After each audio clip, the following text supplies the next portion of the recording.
Good morning. This is a brief write-up of our grandparents and our aunt. My name is Donna Mitchell. I am a member of the Yavapai Prescott Indian tribe. My mother, Lila Donahue Mitchell, was Maricopa and a member of the Gila River Indian community, which is south of Phoenix, Arizona. My father, Richard, was a member of the Yavapai Prescott tribe. Our family became involved with Trinity Presbyterian Church through our great-grandmother Viola Jamula, grandparents Don and Grace Mitchell, and our Aunt Lucy Miller.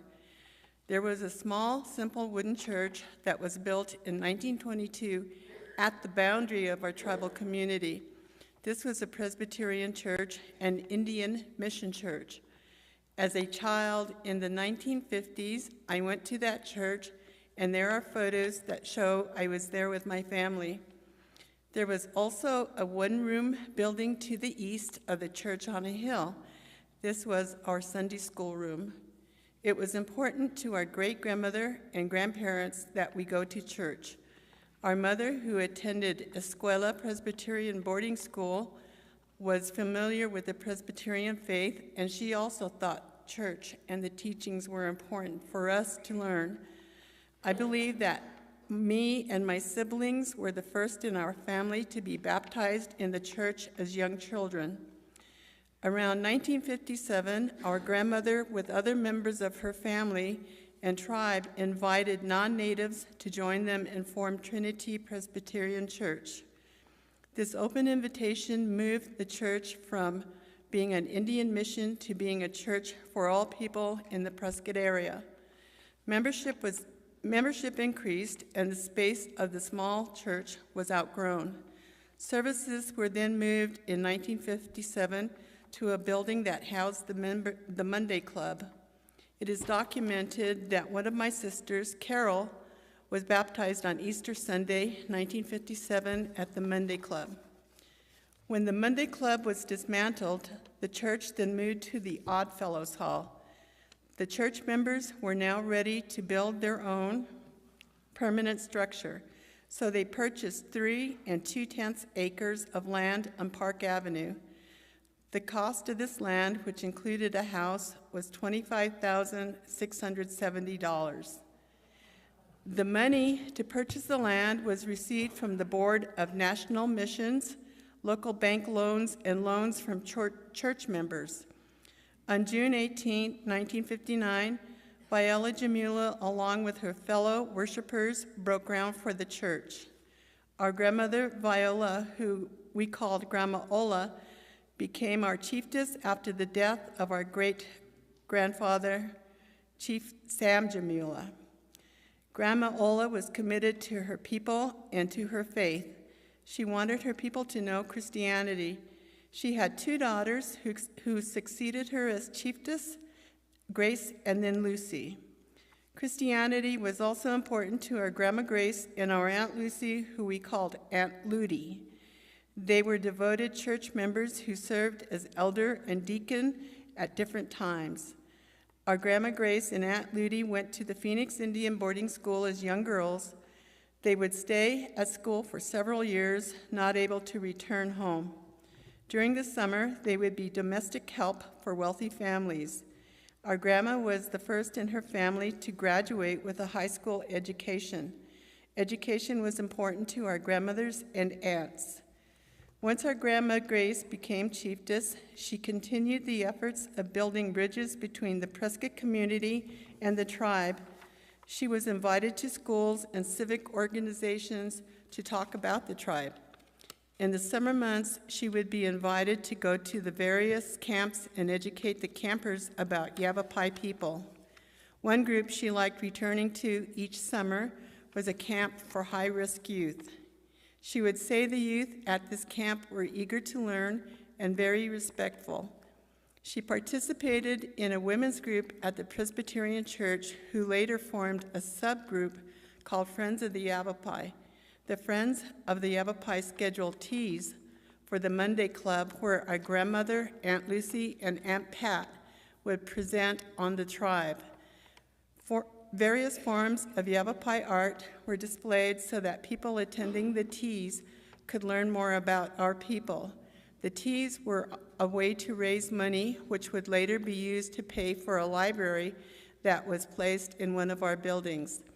Our Grandma Grace was invited and attended the inaugural meeting of the North American Indian Women's Association, which was an educational and service group promoting intertribal communication, betterment of home, family life, and community.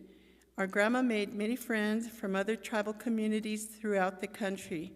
She especially enjoyed this organization, and what she learned, she brought home and shared with the tribe.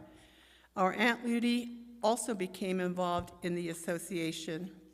Grandma Grace was very busy, and since she didn't drive, our mom provided transportation for her. Our grandma, in return, would give our mom a break and take our youngest brother, Ed, to some of the meetings. She went to many meetings, and she proudly told us that Ed called her Mrs. Meeting. Our grandma was recognized for her work, receiving several honors. Despite the busy schedule of Mrs. Meeting, she had time to be with her grandchildren. She was always teaching us other different things, how to sew, how to crochet, how to bead, and she would read stories from a children's Bible to us.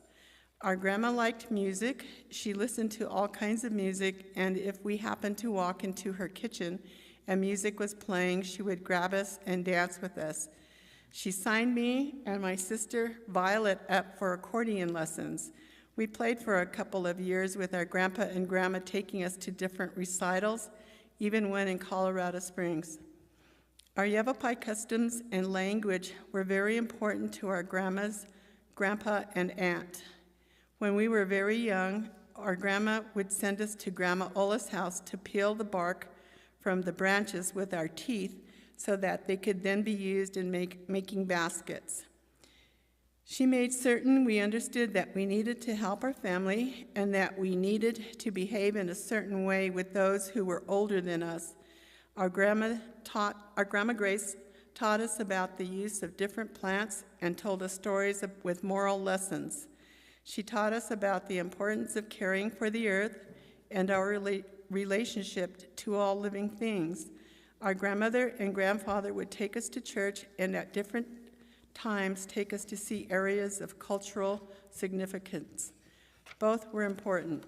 Grandma Ola's Yavapai name was Sikatuva, which means born quickly. Our grandmother's Yavapai name was Missy Kataniva, which translates to serenity, and Aunt Ludy's name was Kijadaba, which translates to tiny. Our grandma made certain that we each had a Yavapai name. She named me, Violet, and our sister Carol, who is no longer living. Then she took our younger sisters Lorna and Rose to Grandma Ola's house when relatives from Fort McDowell were visiting. It was those relatives that named our sisters. Our Aunt Ludy, who was also involved in civic organizations, also made time for us. She often took us for walks in the hills, and she would tell us she was looking for rocks for her rock garden. We would gather the rocks she wanted, and then on our way home, she would then pick the 1 or 2 rocks that would make it to her rock garden. Aunt Ludy was joyful. Years later, as preteens and teenagers, we played basketball. Our parents would take us to games in different reservations, and always our grandpa, grandma, and Aunt Ludy were in the stands cheering for us. It was not uncommon to see Aunt Ludy kicking off her shoes and warming up with us on the court. Our grandpa, grandma, and Aunt Ludy taught us how to be reverent, kind, helpful, and joyful. They showed us how to work with others and be dignified in difficult times. We saw them pray, sing, and worship.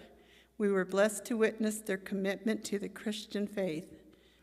I appreciate the opportunity to share some of our memories about our family.